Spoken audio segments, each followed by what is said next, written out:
Yeah, it's actually kind of an interesting story.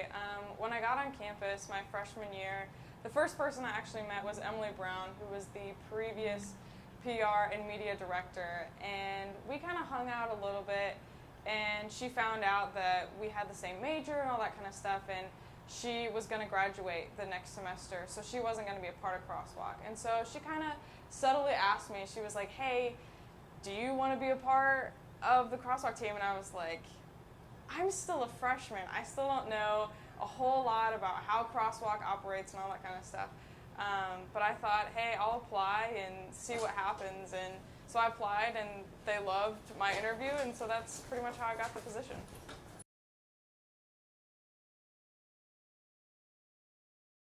This is actually my second year being on the Crosswalk board, and I'd have to say this year has been the best year. We've only gone through like a month with our team, but with last year being my first year, I had to learn a whole bunch of stuff about the position and everything that went along with it. So this year I actually get to be more creative and grow on what I've previously learned. Yeah, so we have kind of three big events that are happening this semester. We have Make a Difference Day, where it's the entire campus gets together and we serve in our community and just help those that are around us.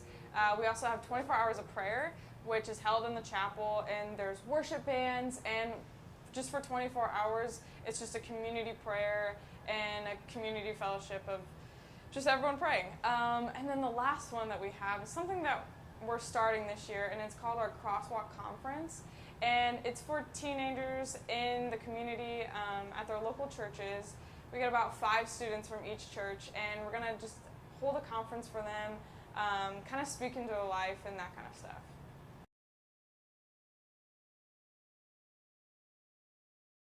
And we have a lot of good events, but one of my favorite events would have to be 24 hours of prayer, because it's one of those things where you can go at 2 a.m. and it feels completely different than if you went to a chapel at 10 a.m. And at those times, people become more vulnerable and more open to the Spirit and what He's doing in that moment. It's really cool to see the worship teams and how many people actually show up at random hours through the night just to worship God and be in His presence. Yeah.